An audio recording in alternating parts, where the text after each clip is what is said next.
The new 1.5.3 update for Assassin's Creed Valhalla is here. It's a small one on PlayStation consoles, a bit bigger on other platforms, and brings with it 2 new free weapons and of course the usual patches and bug fixes. Plus, Reda has a pretty good selection this week as well, and we already had our first look at some new Helix items that are coming to the game, including a pack of demonic weapons. So we'll go over all of that in this video. If you're excited for that, then leaving a like would really help the channel out. And let's go. So this game is a bit of a surprise to anyone reading the patch notes for this update, but yes, the main thing added here is a free weapon pack in the Helix store, which contains the iridescent bearded axe and the shimmering light shield. As you might have spotted, these are reskins of the Varan's axe and the Raven Guard, specifically the mythical version, except these are made from Bifrost crystals, according to the game. This means that from some angles the light will give your weapons this sort of rainbow reflection, which looks really cool, although not every angle shows this beautiful shimmer. Like here, looking at the shield head on just makes it look like regular crystal, while the back still has the nice reflections that make it look really unique. So sure, we get some reskinned weapons, but they're free, so that's not terrible. But how are the perks? Well, they're pretty bad. The shield gives you plus 10 light damage after a block, which doesn't really do anything at all, and even if it did, 5 seconds is still pretty short for this buff. The axe on the other hand seems more interesting on paper, with a stacking buff on every light attack that empowers the next heavy attack. The stacks only last for 3 seconds, but the timer of course resets on every new hit. But even at max stacks, which results in plus 35 extra heavy damage, there's really no noticeable difference. Here you see me hit an enemy with the axe heavy attack with no stacks on the perk, dealing 35 damage. Later I hit an enemy with max stacks with a heavy attack and it deals 36 damage. So yeah, really nothing special here. The perk is a bit bugged though, it seems, as it should reset on landing a heavy hit, but instead it only seems to reset the timer and not the actual perk stacks. But if, like me, you're a bit disappointed with these new weapons, then you'll be glad to know that Reda is here to save the day. He's selling 2 items in particular this week that are pretty interesting. The pants from the Blessed set are now for sale, which I think is the first time we've seen an item from this set at Reda, and he's also selling the Gilded Edge. This one-handed sword was part of the Radiant pack. You know, the one that lets your weapon call down a solar beam on enemies to light them on fire. This sword triggers it with a special attack, plus the design on it is really cool as well, so if you have the opal to spare, I definitely recommend picking it up. And on the note of Helix items, a new update of course also means new files for upcoming sets. And while we did not get the community dubbed Thanos set this Tuesday, we do already know about more new items coming to the game thanks to GAMERLLIL Games, who was kind enough to send us these images. So definitely check his channel out, we'll leave a link to it in the video description, and let's have a look at the new Helix set,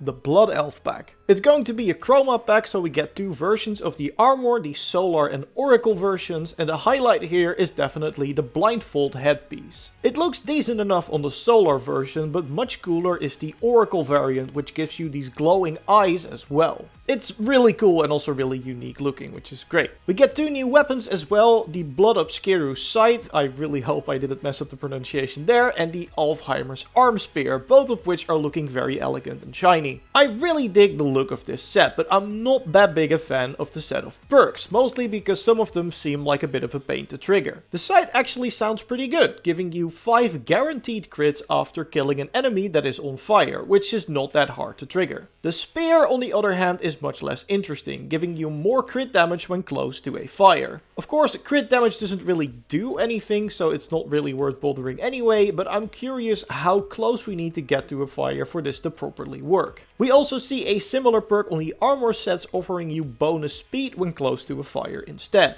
You also get increased speed when wielding a single 2-handed weapon, but this buff is removed for 20 seconds if you take damage. So while the buff is pretty good, that last part makes it a lot worse. And then we have some small increases on light and heavy attacks on the 2 different variants, which aren't really worth discussing. So overall, at first glance, I think the Thanos set is going to be better perk-wise, but I definitely grabbed that scythe and the Oracle headband at Reda when they appeared. That's not all though, as GAMERLLIL also found a new weapon pack in the files. And the theme for this one is demons, as we get a demonic short sword, spear, scythe and Dane axe in this pack. I think they look awesome, especially the scythe is looking extremely creepy and also deadly. I also really like the fact that the spear is a trident. It might not be Poseidon's, but it's something, right? I'm also really curious about the perks of these, as we'll be unleashing several new demonic attacks from the looks of it. The axe performs a demon strike on the ground after a light finisher, and we get a circular strike on the scythe. The spear and sword release a piercing strike on a heavy and light finisher, respectively. And normally, when recording footage for these new packs, we record something that kind of looks like what we expect the pack is going to be, but I'll be honest, I have no idea what to expect from a demon strike. I hope it's gonna be cool. At the very least, these special attacks are decently spammable with a cooldown of only 10 seconds. So with these, the Blood Elf and Thanos pack probably coming out before the next big update, we're getting some pretty cool new items added to the game. And next to that we have the patch itself, which mostly fixes some minor bugs. Nothing big in here, but if you were stuck in Dawn of Ragnarok, you'll be happy to know that there's been a lot of quest fixes for that DLC in this patch. Specifically, the quests Gift to the Gold and the Vault of the Ancients have seen a lot of bugs fixed, but in general a lot of the patch notes are focused on Dawn of Ragnarok. Of course, we'll leave a link to the patch notes in the video description for if you want to read up on the full list. We also have a fix for players getting stuck underground in the Valkyrie arena. We did not experience this issue ourselves, but it sounds really annoying, so I'm glad that it should be fixed now. We also have the missing block stat on the Allfather's Guard shield restored, and more importantly, the armory now also works in Svartalfheim. For some reason this didn't work when the armory was released in the previous update, so you couldn't use your loadouts, but now you can freely switch between them in the Dawn of Ragnarok DLC. And while I did not experience this issue myself, the armory loadout feature not being available after traveling to Svartalfheim should now also be fixed. Outside of the DLC, there's some nice fixes in the mastery challenges now as well, where previously entering the game mode would automatically set level scaling for the entire game to harder. After the patch, your difficulty returns to what you had previously set it to. Also, if you experienced an issue with not having enough currency to buy all the sets from Hildebrand's wares, that should now also be fixed. Another small fix for an issue that I think has been in the game for a while now, but silver and XP boost buffs should now appear above the adrenaline bar again. I personally never use these, but if you do, let us know if it's fixed in the comments. And unfortunately, a really funny glitch at the Eastern Viewpoint in Kent has also been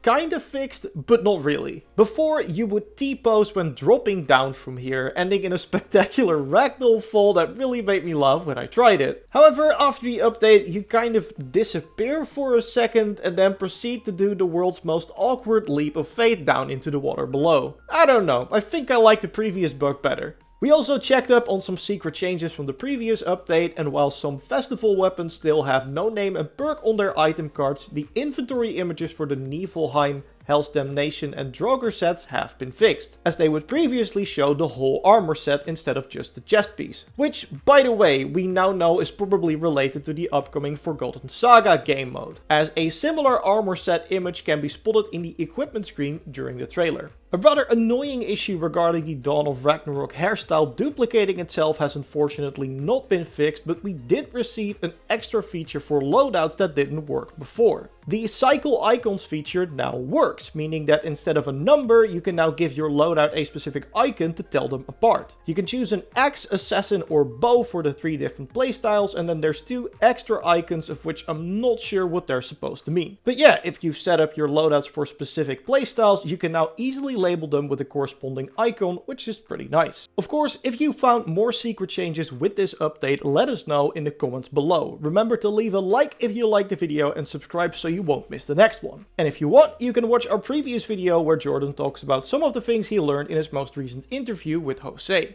Thank you so much for watching, I'll see you in the next one, and goodbye.